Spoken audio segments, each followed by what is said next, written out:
Draft Agricultural Delinked Payments Reductions England Regulations 2025. I call the Minister to make the motion. Thank you. It's a pleasure to serve with you in the chair, Mr. Twigg, and I beg to move that the committee has considered the Draft Agricultural Delinked Payments Reductions England Regulations 2025, which were laid before the House on the 13th of February. This instrument sets the reductions that will apply to delinked payments in England in 2025. These reductions are part of the transition to more targeted public investment, supporting farmers to boost nature and sustainable food production. This government will support businesses to be more profitable, addressing the underlying problems, and delinked payments do not achieve that.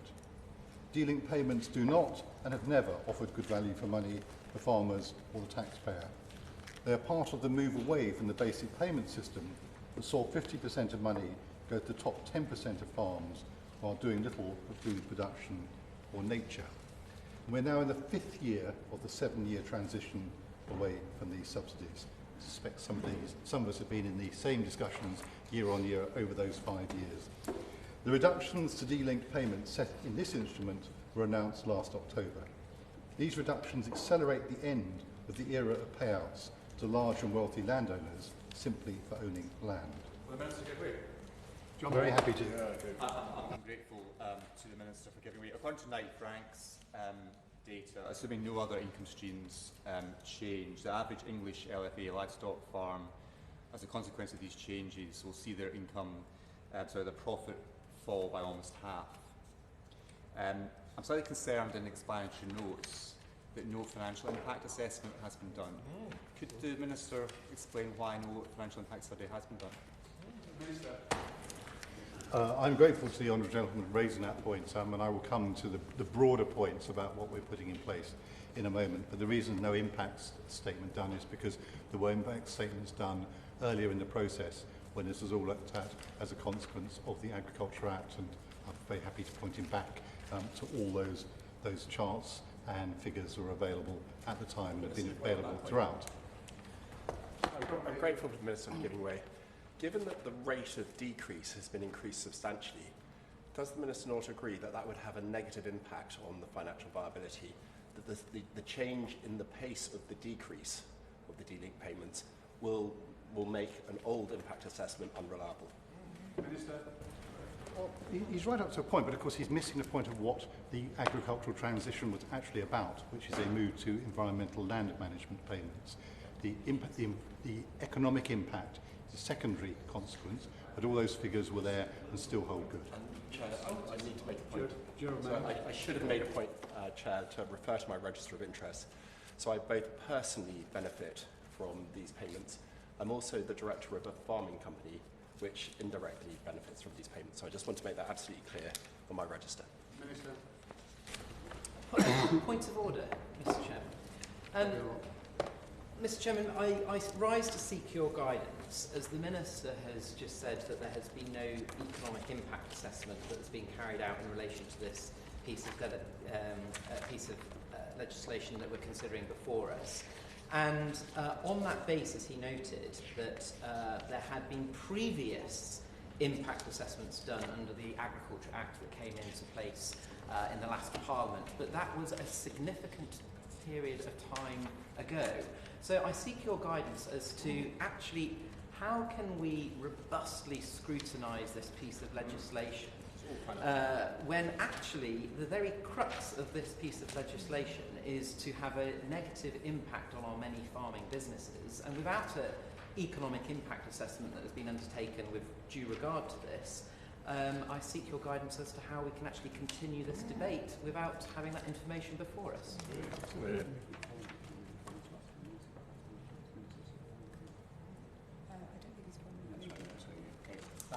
I thank the honourable member for his point, but that's not a matter for the chair. I ask the Minister to continue. Point of order, Mr. Chairman. I ask then if there is any method of utilising the rules of this House to forward a closure motion before this committee, because if we do not have the information in front of us to duly consider the impact on the many farming businesses as a result of this piece of legislation. Is there a mechanism before me that I could move a closure motion so that we can reconsider this piece of legislation when an impact assessment has been undertaken?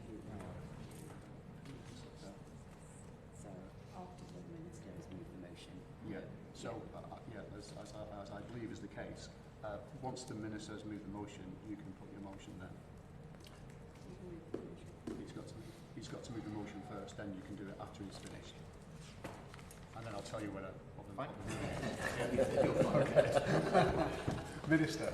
Thank you, Mr. Twigg. Well, there is actually a technical reason why an impact assessment has not been produced, and that's because this is not a regulatory provision. But we also publish regular statistics on farm income and other data related to farm businesses. This includes the farm business income statistics published on the 14th of November 2024 and a plethora of farming evidence packs which I would refer the honourable members opposite to. I'm sure they'll find there's plenty of information available, including of course the recent figures which suggest that farm incomes last year were doing rather better. So I hope we can proceed on the basis that we are moving to a different system which is about environmental land management. But I recognise the impact these changes will have on some farmers, which is why we're trying to introduce them in the fairest possible way. So we are applying the reductions in payment bands in the same way as income tax bands work. This means that those with the broadest shoulders will see the highest reductions. And I can assure you, Mr. Twigg, that every penny of the reductions to delinked payments is staying within the sector. The planned reductions will help fund the investment in environmental land management schemes and our other grants for farmers. Because support for farmers is absolutely steadfast. We have committed £5 billion to the farming budget over a 2-year period, with £2.4 billion of this for 2025-26. This includes the largest ever budget directed at sustainable food production and nature's recovery in our country's history. I'm grateful to the Minister. He's mentioned the £5 billion over 2 years on a number of occasions, not just in this debate, but in previous ones. But does he accept that if you take the £2.4 billion per year that started in 2019 at the start of the last Parliament and simply updated that for inflation, then the figure of £5 billion over 2 years is actually a real terms cut in support for our farmers of several £100 million. And the second question, which I'd love him to answer, is what happens then? Because if you look at the Red Book, it suggests a £600 million reduction in support thereafter. Minister. Figure is the figure, £5 billion. And I think there are many who thought that that would not have been achieved in the spending review, and I'm very proud of it. So we are very happy that we have been able to provide that amount of money, which is going out, and is actually going out to farmers, of course, rather than being held back as it was under the previous government who failed to spend the money. And I'm delighted to turn to the Secretary of State who was responsible. He said a moment, thank you, Mr. Twigg. He said a moment ago that all the money will stay in the sector. I assume he means the farming sector by that. Is that correct if some of this money goes to nature schemes, such as respecting nature charities, because that by its nature will not be the farming sector? So can he confirm that he is confirming to the House that all of this money will remain within the farming sector? We will find ourselves arguing over definitions because, of course, many farmers will now be environmental land managers and will be able to spend money, get money for schemes that protect nature. Now, we've allocated £1.8 billion in 2025-26 for these environmental land management schemes, which will boost Britain's food security and accelerate the transition to a more resilient and sustainable farming sector. And as I've said, we're on track to spend the budget in full. And there are record numbers in the environmental land management schemes. 50,000 farm businesses, more than half of all farmed land in England, over 4 million hectares is now managed under these schemes. This includes around 38,000 live multi-year sustainable farming incentive agreements, and we expect to publish more information about our revamped SFI offer following the spending review. And the new countryside stewardship higher tier offer will open for applications from invited farmers and land managers this summer. The standalone capital grants will also reopen this summer after a short pause, and we are investing in around 50 landscape recovery projects that were awarded funding through rounds 1 and 2. We recently announced increased payment rates for higher level stewardship across a range of options from this year. We're also extending the Farming in Protected Landscapes programme until March 2026. This extension will support farmers in protected landscapes in transitioning towards profitable food production at the same time as delivering nature recovery and mitigating the impacts of climate change. And we're continuing to invest in farmers through our other grant offers, with up to £110 million available in new grant competitions starting this spring. This includes up to £47 million for Farming Equipment and Technology Fund grants, as well as up to £63 million available for Farming Innovation Programme innovation grants. These will help improve productivity, trial new technologies and drive innovation in the sector. And we're also expanding the animal health and welfare pathway with more funded vet visits now available to farmers. And I'm pleased that over 26,000 farmers have made use of free one-to-one business support through the Farming Resilience Fund to help them through the agricultural transition. By investing in healthy soils, abundant pollinators and clean water, the government is investing in the foundations farm businesses rely on to produce high crop yields and turn over a profit. Adopting the sustainable farming practices rewarded under our schemes will also help farmers to reduce their input costs. Reducing delinked payments as planned enables us to make these investments through our other schemes. This will serve the best long-term interests of farming. And we're also developing a 25-year farming roadmap to make the sector more profitable in decades to come. As we set out in our plan for change, we're focused on supporting farmers, supporting rural economic growth and boosting Britain's food security, and I beg to move. The question is that the committee has considered the draft agriculture delinked payments reductions England regulations 2025. I call the Shadow Minister Robbie Moore.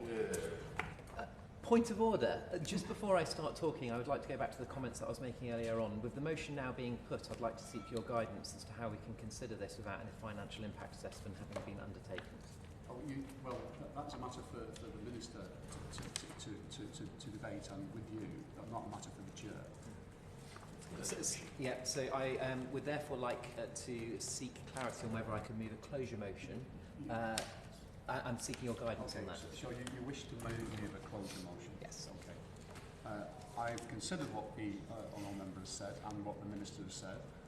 The member has made the point, and I'm not persuaded the question should be put before the committee. So we will proceed with the selected scheduled business. Okay, thank you.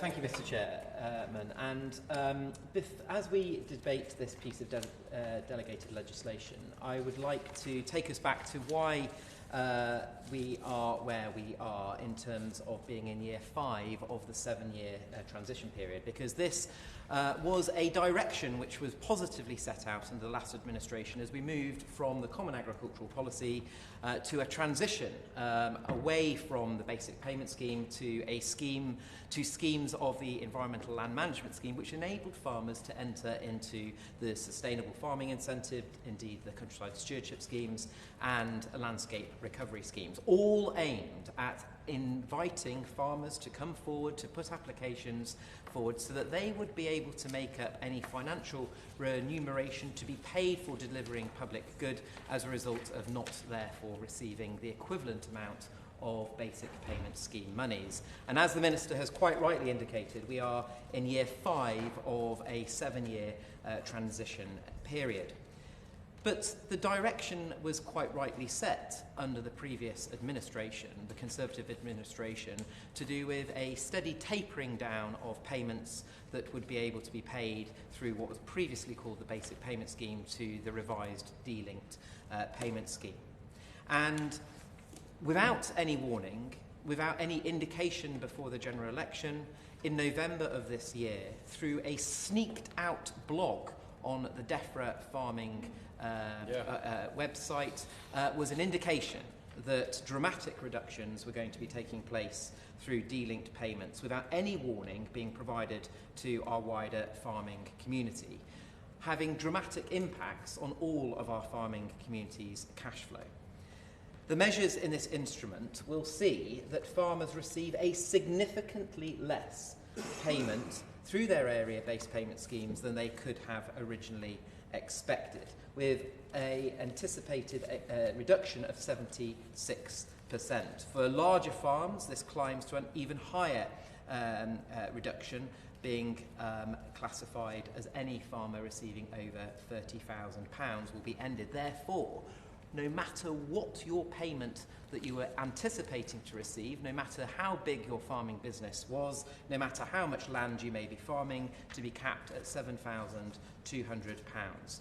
For a farm, the short-term planning is longer than any other sector. Improving fields, livestock herds, the farm infrastructure takes many, many years. And these delinked payments were the key guaranteed income that allowed farmers to invest with the assurance that the monies would be coming in. Indeed, that alongside them being able to get into the sustainable farming incentive. Will the Chairman give way? I will absolutely give way. He's making an excellent speech, and I just wanted to highlight the briefing which I think all members have received from the National Farmers Union, expressing real concerns about what the government are proposing, and they're strongly opposed to the way the government is approaching this, and they have highlighted this is going to, together with the changes to inheritance tax, they say it's going to threaten investment in the future of UK food production.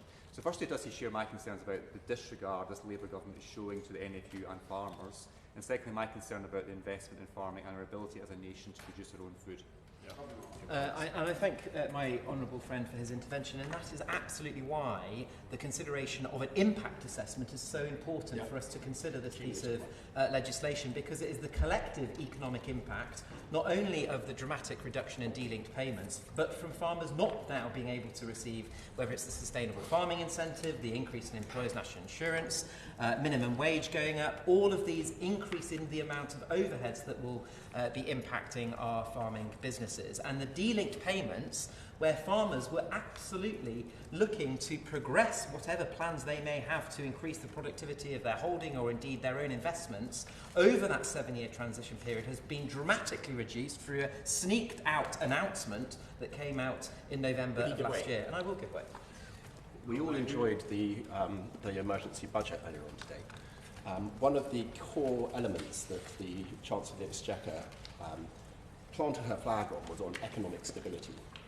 How does the Shadow Minister think farmers can have economic stability when schemes such as the SFI are removed without any notice, whilst at the same time suffering from a 76% reduction in the first 30,000 of these delinked payments and nothing above? How do you get economic stability with this approach? And I thank my honourable friend for giving way. And the absolute reality of it is you can't, because you have had an announcement that has come out from the government dramatically reducing the delinked payments that many farming businesses were relying on. And actually, if you look at the explanatory note itself, it says that the reductions for the 2025 will result in increased demand from farmers for the environmental land management schemes. But the government have gone and closed the entrance for any applications that were live, or indeed stopped any new applicant from coming in. So therefore, where is this money going to in terms of how that money is going to be utilised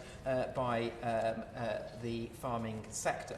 So by slashing these payments with no warning ahead of the expected time frame, thousands of farming businesses across the country have been thrown into disarray, being forced to reconsider their financial position, and many of the ongoing projects and investments on farm.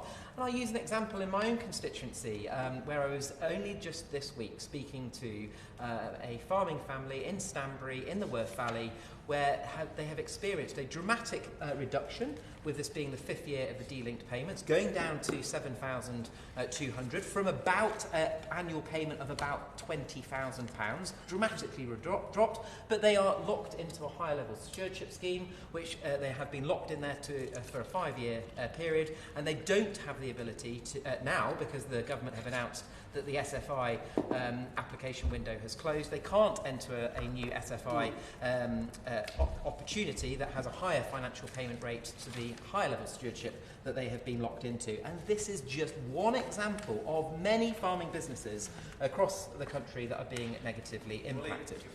I will. As ever, is making an excellent speech. And one of the uncertainties is there's no sense of when it will reopen either. There's no sense of what the budget will be, and we see briefings from government insiders particularly from the Treasury, saying that non-protected departments are going to be subject to significant cuts in the forthcoming spending review. Does it share my concern that it's very difficult for farmers to plan when the government's approach is, whether it's 30 minutes notice or a lack of clarity on information on these issues? And I thank my right honourable friend for his intervention, and that is absolutely the point of the huge level of concern to our many farming businesses that are not able now to proactively forecast forward any financial investment that they were going to be putting into the business. Indeed, whether that was coming from delinked payments or indeed any sustainable farming incentive scheme that they were hoping to be able to enter. Will you give way? I will. I'm grateful for the allowed intervention. Is it not, in fact, worse than that? Because farmers can now no longer rely on schemes which they do seem to be are applicable to them. Because without notice cancellation or pausing of the SFI, what confidence can farmers have that any scheme to which they seem to be able to apply will be there when they need it most? And I thank my honourable friend for that intervention, and it comes back to both points that have been made, is that there is no absolute clarity, and maybe the Minister will be able to pick up this in his response, in terms of the deadlines or the timelines that are being set on any new announcements that are coming forward to replace the existing Sustainable Farming Incentive extended offer. And may I say that only opened on the 12th of November last year to all applicants to apply, and therefore to have that now cut from being an option that is available to them it is causing a huge level of concern. And we do not know, and maybe the Minister may be able to pick up on this in his closing remarks, as to there has been indication that the new design of whatever may replace the SFI will be based on the land use framework consultation. So I would like to understand from the Minister as to when that land use framework consultation will conclude, and when there will be a positive announcement coming from the government, so that there can be reassurance that is provided to our wider farming community. Because, Mr. Chairman, the government revealed just yesterday in a written question that over 6,600 applicants from farmers trying to do the right thing and transition into SFI, which is the replacement scheme to the dramatic reduction in the delinked payments that we are considering today, are frozen out of the system. But based on a positive live applications of about 37,500, that's about 20-25% of applications that are still in in-flight mode, that are sitting on the RPA's database, that are being locked out from being considered. And I would like to understand from the Minister, what does he say as the Farming Minister to those 6,600 applicants that have spent months working up a replacement scheme? How will he address being able to provide the reassurance financially to those businesses that will not be able to benefit? Now, the idea of SFI... Minister, give way. Yeah, I will give way. Thank you. I just would like to ask whether the Shadow Minister could give me his view on whether this dramatic reduction in delinked payments doesn't seem to align with the government having said that food security is national security, and how can that be when we don't have any certainty for our farmers in this country? And that is an excellent point that has been made by my honourable friend, because the narrative that comes out from this government is that food security is national security, but these are just warm words, because they are not followed up at all by any policy that is setting a attractive agenda going forward for our farming community. Indeed, every announcement that seems to come out from this government is negatively impacting our farming communities. Will you give way? Yes. Very grateful for the multiple interventions that he's allowed. So we've heard, Mr. Twigg, about the food security, but the government also has a number of other legal obligations, one of which is to halt the decline in biodiversity net loss by 2030. If you cancel, effectively, SFI, the key measure to assist farmers to help in the fight against biodiversity loss, how on earth are they going to hit their legal obligations? And that comes to the crunch of the issue, because I'm sure, like all members in this place, we have been contacted by many of those within the environmental lobby that are deeply concerned that by closing the SFI applications is not only having a detrimental impact on our many farming businesses, but actually having a detrimental impact on the environmental benefit that the SFI schemes are absolutely designed to be setting in the right direction. Now, the idea of SFI and public services for public goods is the right one. And the changes we are discussing today would be understandable if they had been announced alongside a massively increase in the SFI offering to make up the difference in the shortfall. But the question that we have been constantly asking the government, indeed not only have I asked but my DEFRA colleagues, is where is the money from the dramatic delinked payment drop going? Because it does not seem to be going to any of the other measurables, because the government will say that they have reached the cap, but they have given no explanation as to what the cap is for SFI, indeed where it has been reached, indeed where a number of applications that are in the pipeline would have got to. So there is much more needed clarity, which is why, unfortunately, Mr. Twigg, I was pushed to raise my point of order, because we do feel that there should have been a proper economic impact assessment of this piece of delegated legislation, which is why we felt that we needed to be more informed before we could discuss this. So I asked the Minister, can he confirm what date he expects the SFI to open? Now, at the same time, the government have cut the two primary sources of support for farmers. Budgetary changes have also had a huge impact on wider cash flow position of farm businesses. We had the introduction of the double cab pickup tax, punishing family farmers for using one vehicle for both personal and business use. Perhaps the Minister would prefer that they owned two. We have had the fertiliser carbon tax that is likely to come down the line, which is indicated from wider sources that is likely to push the price of a tonne of fertiliser up by £50. A clear political choice to push net zero, no matter the cost of farming businesses and food prices. We have had the employer's national insurance, hiking up the average cost of a worker by £900. And far from reducing energy prices by £300, the government are about to oversee a hike in energy price cap of about 6.4%. The reason why I go through all of these other budgetary changes is because they are highly relevant to this piece of legislation, because the government is making a choice today to vote on dramatically reducing delinked payments in the 5th year of a 7-year transition period, when that certainty was provided to the wider farming community. And that's why the NFU, the CLA, the Tenant Farmers Association and the Central Association of Agricultural Valuers do not support the move of this piece and the direction of this piece of legislation that is before us. And then, of course, Mr. Twigg, there is the family farm tax, a tax that will force a family farm to anticipate an inheritance tax bill of hundreds of thousands of pounds. That will be an additional burden on our many family farming businesses that are already struggling in many cases to make a profit. We know the return on an average family farming business is about 1%. Many of those family businesses are highly geared. And then to have a huge change in the amount of positive cash that would be coming into their business through the dramatic reduction in delinked payments is not providing any clarity or certainty to our farming businesses. Thank you, Mr. Twigg.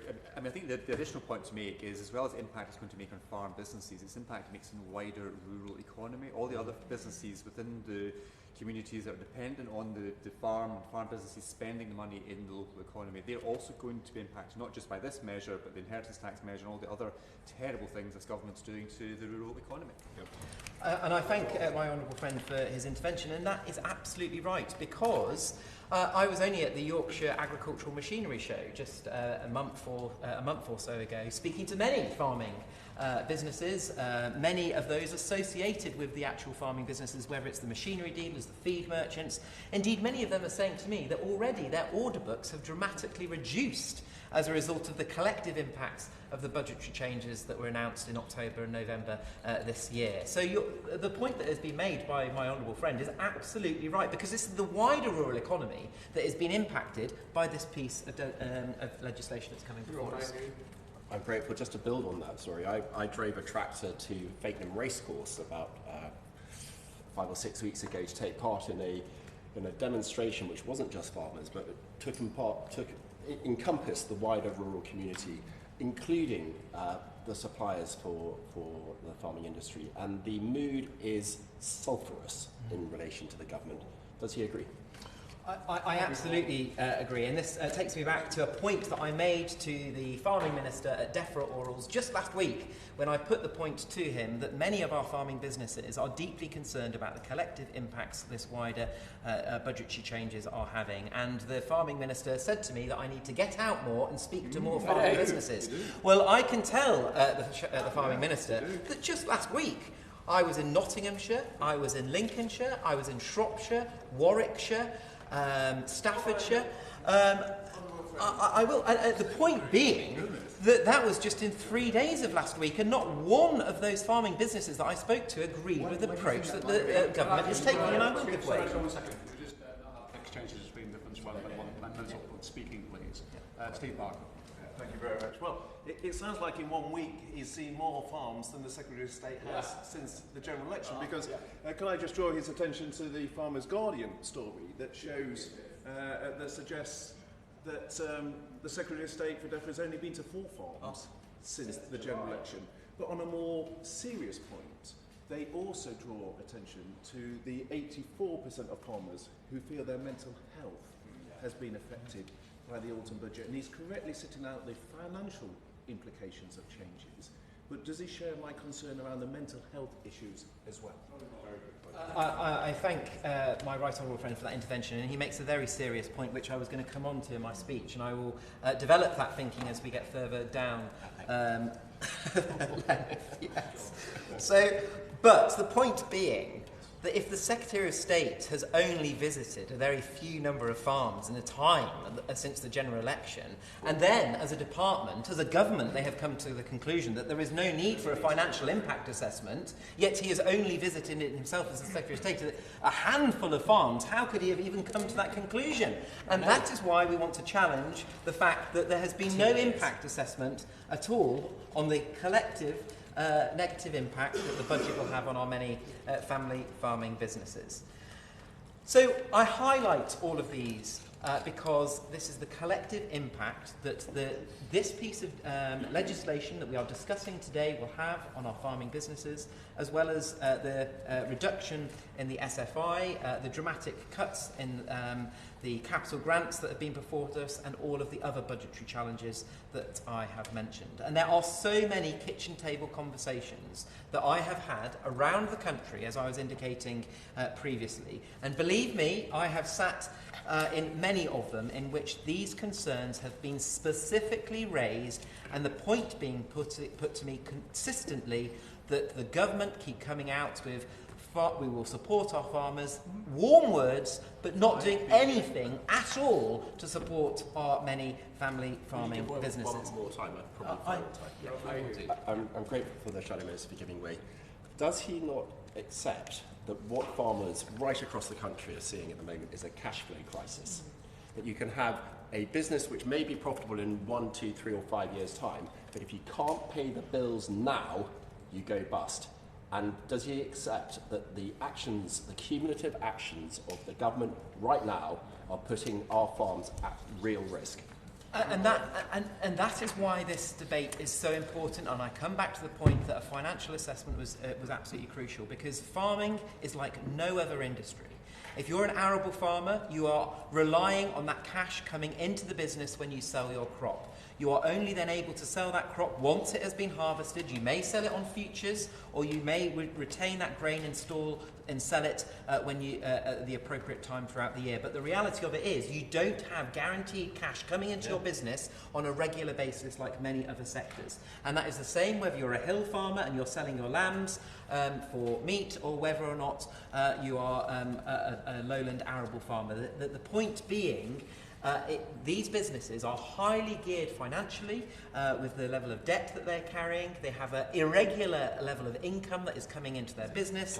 And the one certainty in terms of financial gain that these businesses would be having through the delinked payments, or indeed SFI, has been taken away from them by, or dramatically reduced by this government. And then I want to just come on to the impact of mental health that has quite rightly been raised, because again, when the government is actively making choices that negatively impact, whether it's cash flow, whether it is decisions around the family farm tax, whether it is simply being able to pay your rent if you're a tenant farmer, or indeed being able to service the debt that you may hold with a bank.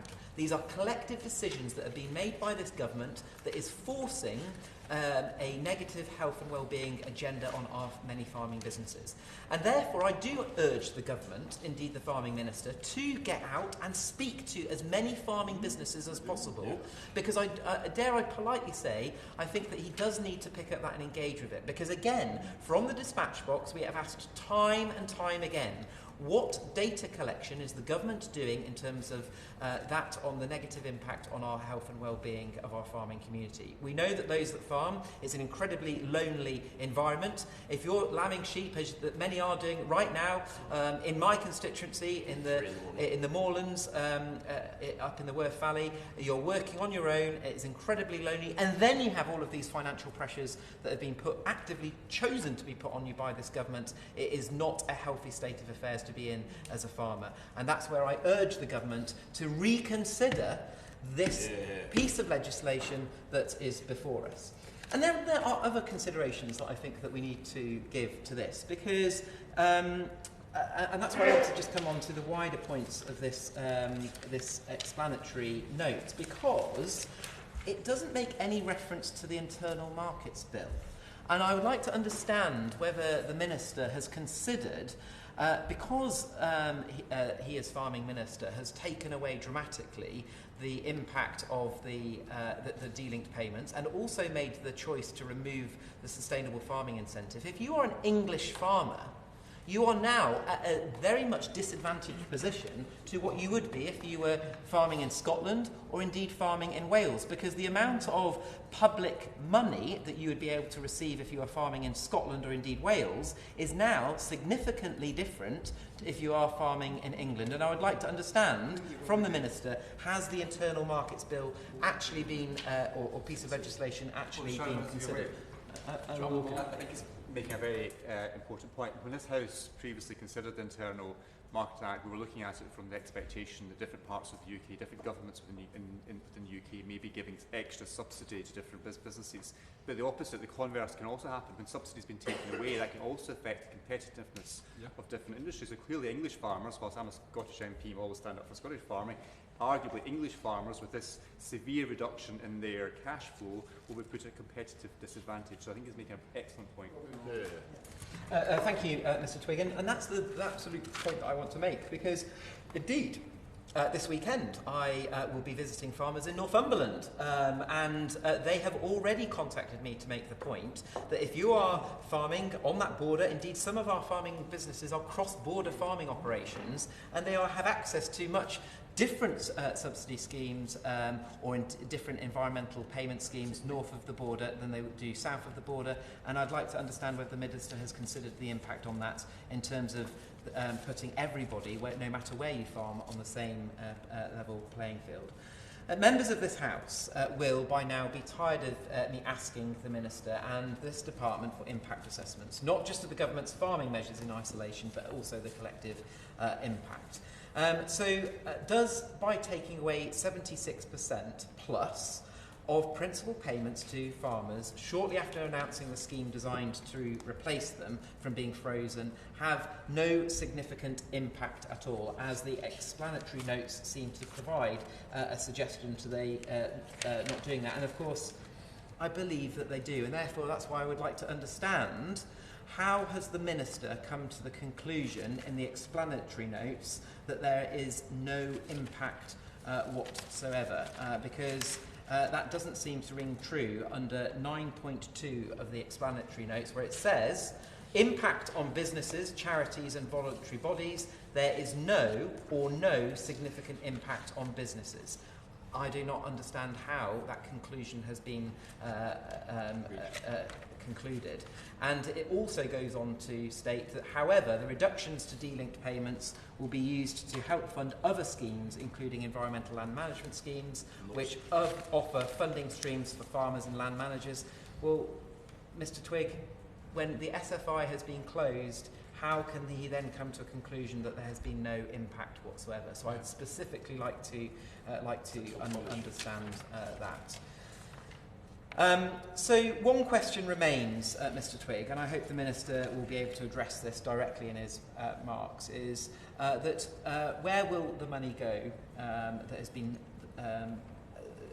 saved supposedly by this instrument today? The NFU estimate that the total saving to his department next year will be 400 million. In a written question I submitted to the Minister recently, he declined to provide the breakdown in spending of the farming budget between this year and next year, instead providing those figures across a 2-year period, neatly hiding where the £400 million will go. So if the Minister could explain where that £400 is going, it would be greatly appreciated. So can he assure farmers across the country that it will, or will it not, be going back to the Treasury and the Chancellor? And can he reassure those watching that these funds will at least find their way through some mechanism to go back into farmers' pockets, including the 6,600 who have applied to get into SFI but have been blocked out of having their applications progressed by this government? At the very least, farmers need certainty.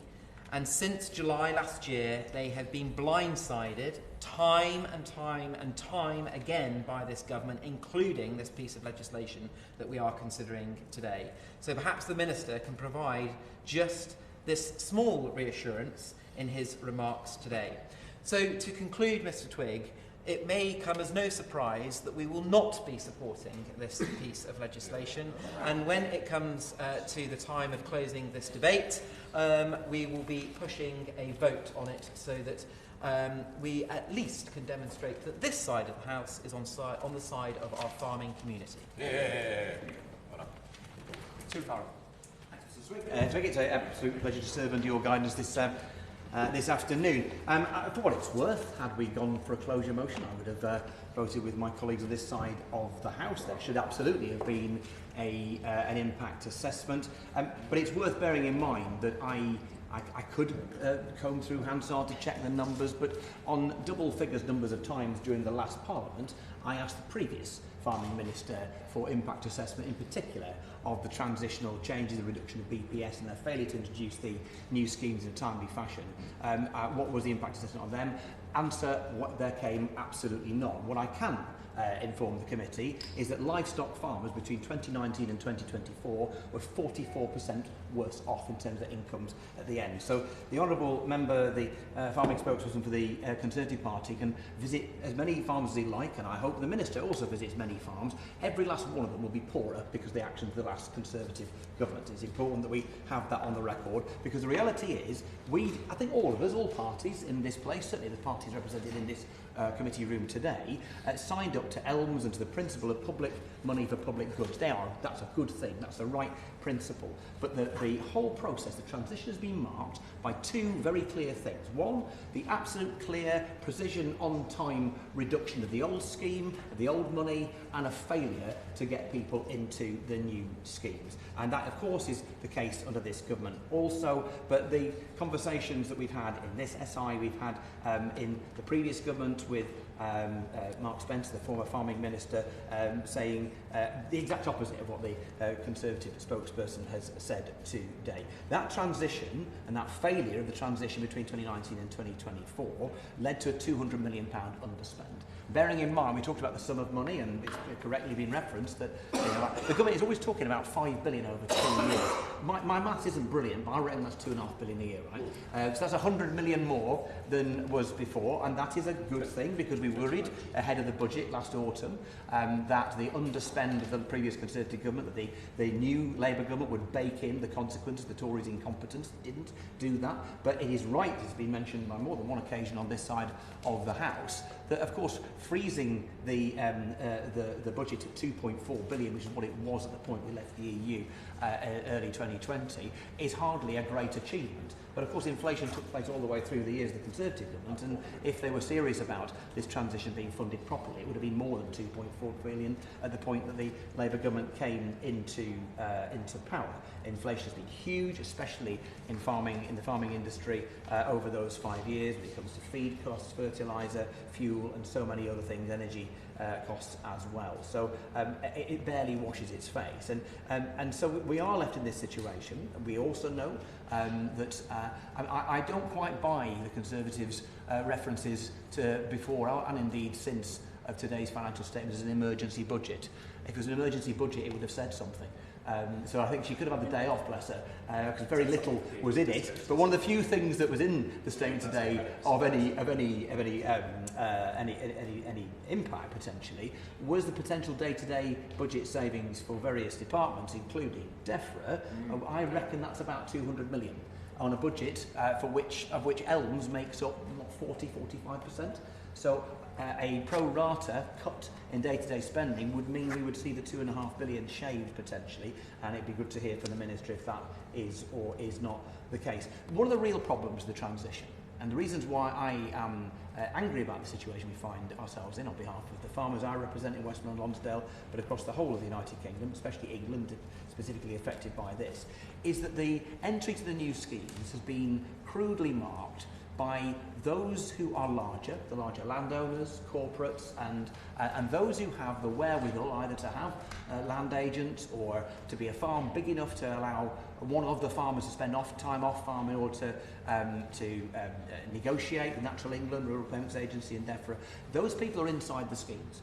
And the typical farmer who's outside the scheme would be, for example, a hill farmer in Westmorland who's working 90 hours a week, who's on their own, who has no member of the family working on that farm. They can't afford a land agent, and they are absolutely, utterly isolated and feel beleaguered. And they're the ones on the outside of this, of the various environmental schemes, in particular SFI. At the point that the drawbridge was pulled up on SFI for the time being the other week, we worked out there were 6,100 entrants to the scheme at this particular point. And a grand total of 40 of those were from the severely disadvantaged areas, in particular the uplands. And that gives you a bit of a snapshot of who's in and who's not in.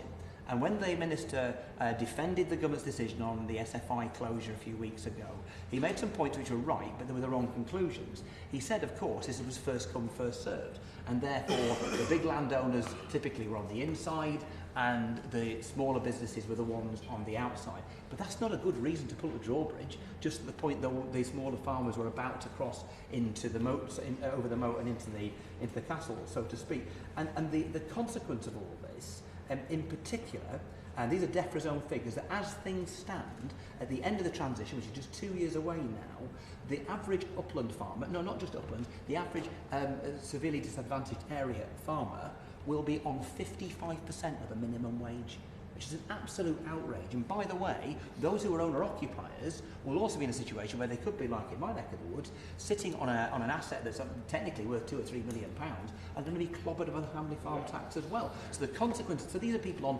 half the minimum wage having to pay 20 grand a year in taxation, on inheritance tax, when they earn 12 or 13. Come off it, that is not fair. And the consequences of that is those people will sell up, they'll have to. So where does the farm go? To the neighbouring family farm to buy it? No, of course not, because they're in the same pickle. So instead, it gets sold to a corporate who probably doesn't produce any food whatsoever, and that ought to make Labour members feel deeply uncomfortable. What a lack of social justice that implies. And so my concern is we are now being asked today to vote for a quickening up of something that was already doing huge damage to the sector. A 76% in basic payment in one full swoop will be crippling for many, many farmers, particularly those who are not yet inside the other agri-environmental schemes, SFI in particular. And in particular, I worry about my tenant farmers and tenant farmers around the country. That money was probably what was paying the rent this year. And this government and the previous government have both accepted the recommendations of Baroness Rock's excellent review. Neither of them implemented them. And to do all this and to put tenants in particular at a moment of extreme fragility and vulnerability before the protections the Rock Review would have given them was the wrong way round. These are reasons why the reduction in BPS ought to have been parked until the Rock Review's recommendations are in and in practice, so that tenant farmers can be protected. Because I am seeing in parts of my community something akin to a lakeland clearances. People who have farmed the valleys of the lakes and the dales for generations and are being forced off because of the failure to plan ahead from the last government and this one too.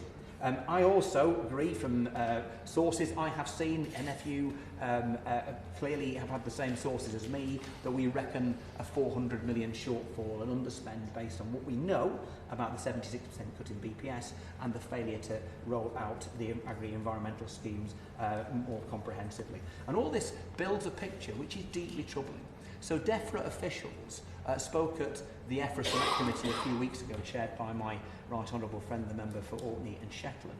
And on behalf of the department, they proudly said that they reckon 92 to 93% of farms would survive this process.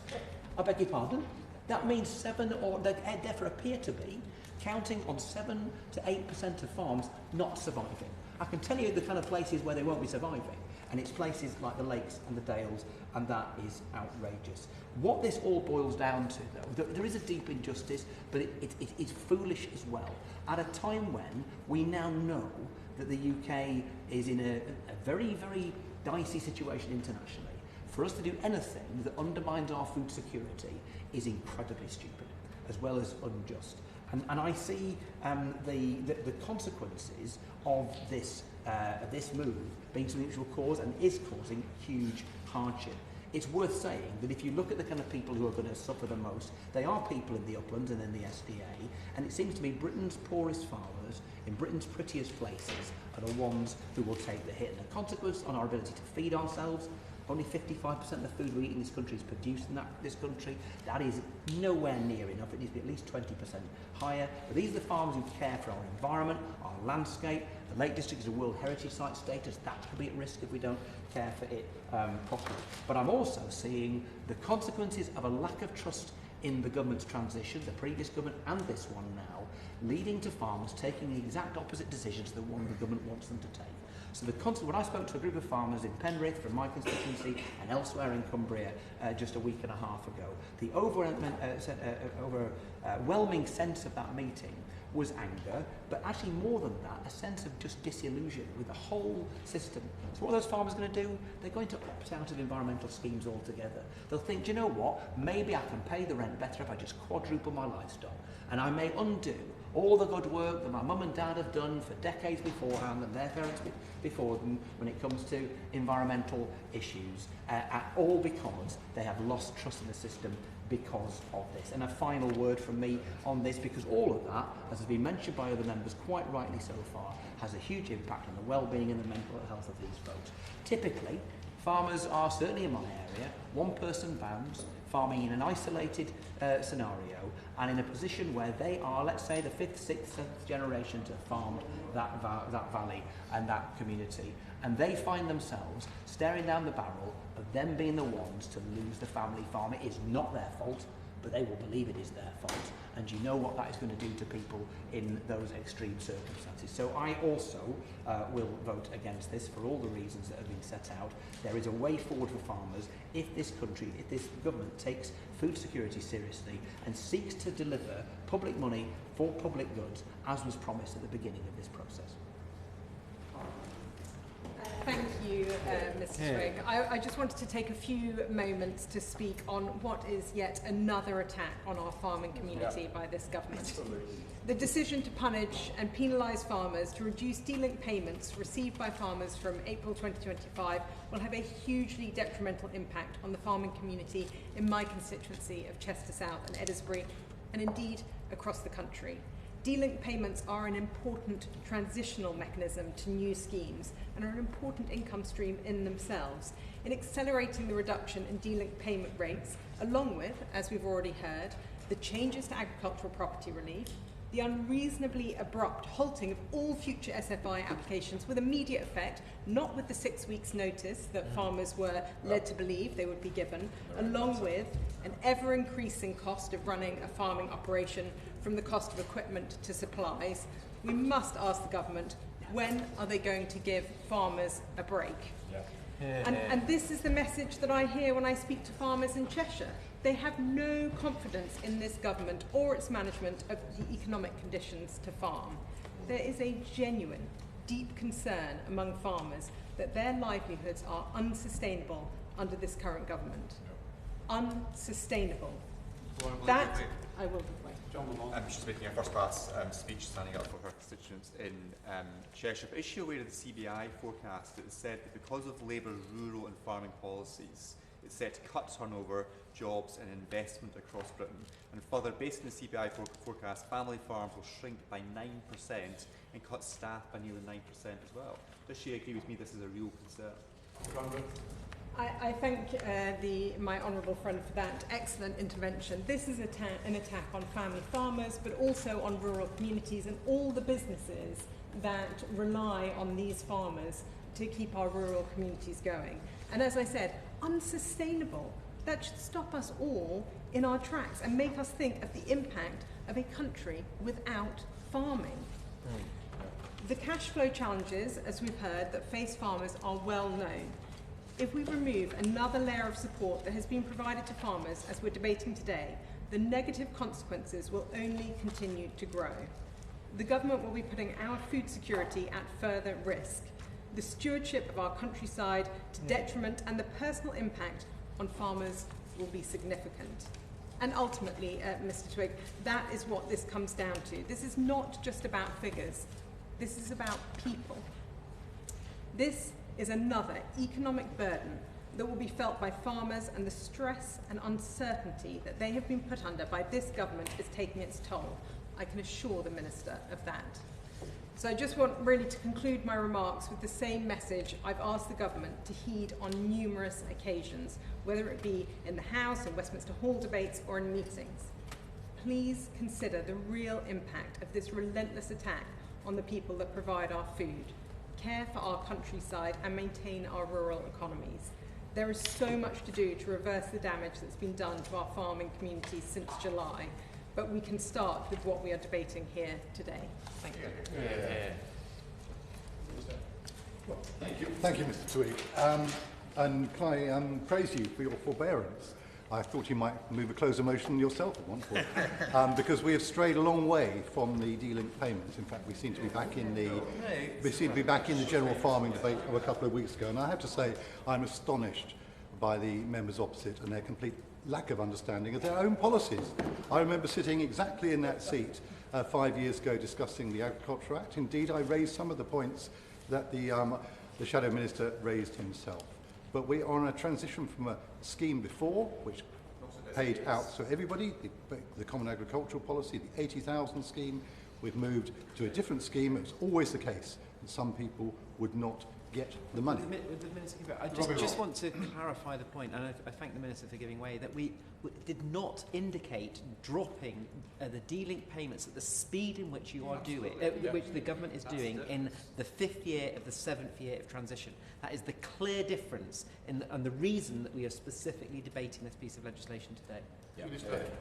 And of course, the honourable gentleman will know that there was never clarity on the pace of that transition. I'd also tell him that despite his assertions earlier, the announcement on the changing level of Delinked payments was actually made back in October. But I'm going to make some progress now, Mr. Twigg. Because the astonishing thing is, listening to the members opposite, you would not understand that the amount of money going into the system is exactly the same, in fact more than it was before. This is a question about how it is distributed, and there are legitimate grounds for having a discussion about that, but it was never done by the previous government. We inherited schemes and we have had to work with them. We will try and improve them, because I have many criticisms of them myself, but this was the previous government's policies which we are implementing.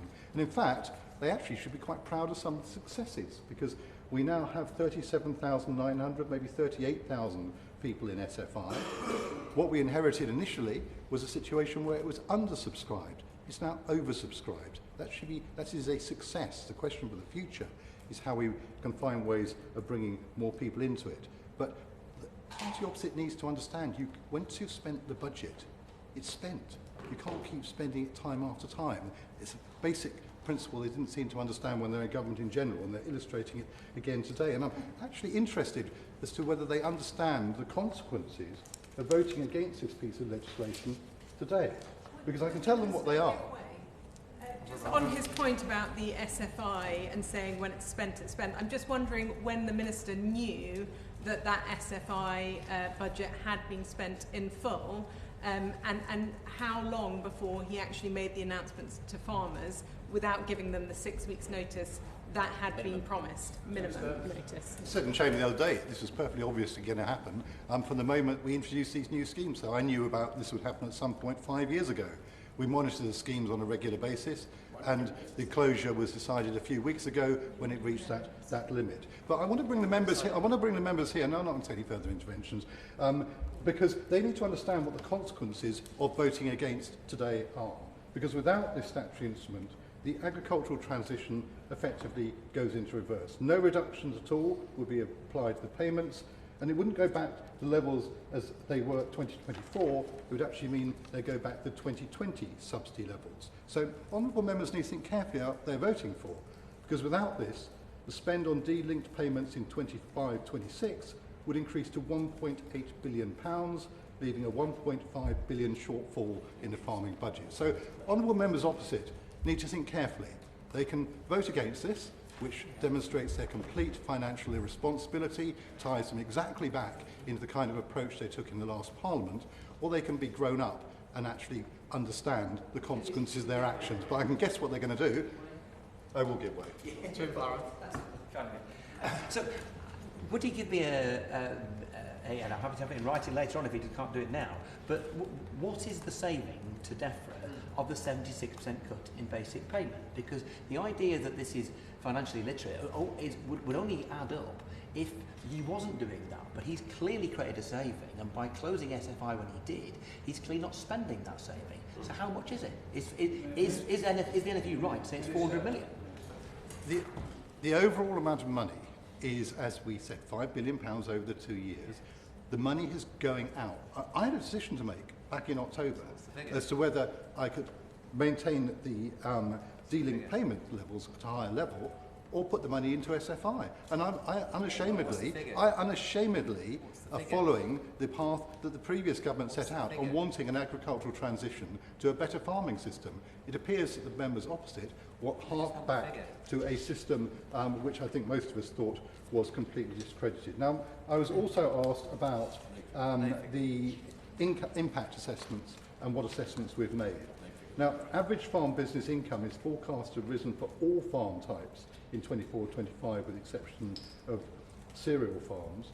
I made reference to this a few minutes ago, and in fact, in that average farm business income forecasts, the projected contribution of delinked payments and agri-environment payments to farm incomes in 24-25 are included. So all the information the honourable gentleman wants not only is there, but actually has been published if you've chosen to look at it. Alongside that, the recently updated farming evidence packs set out an extensive range of data to provide an overview of agriculture in the UK and the contribution of farm payments to farm incomes, including analysis by sector, location and type of land tenure.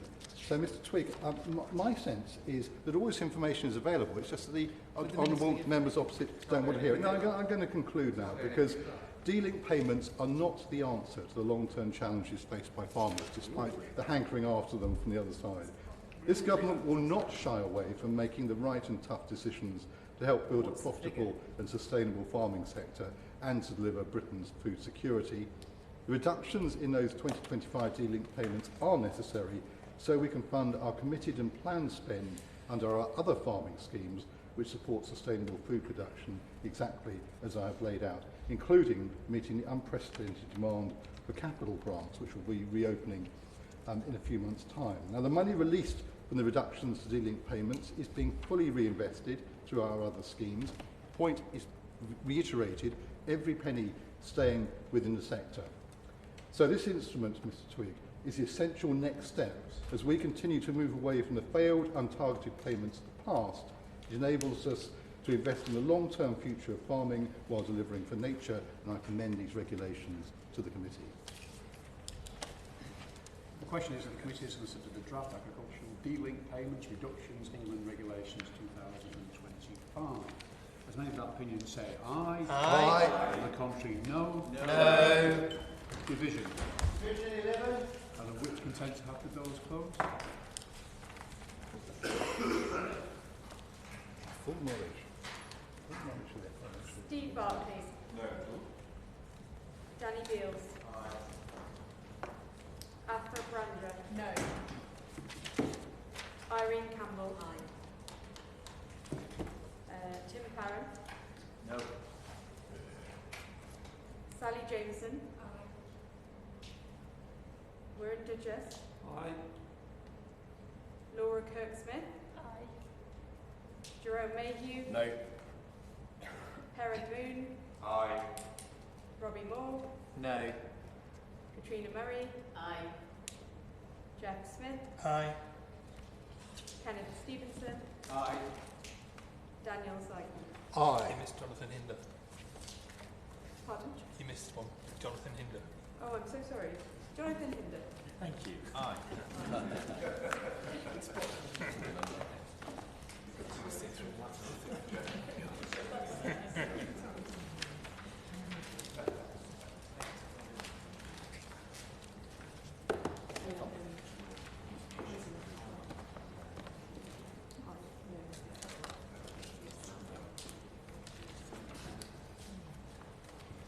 The ayes were 11 and the noes were 5, so the ayes have it, the ayes have it. Unlock. Order, order.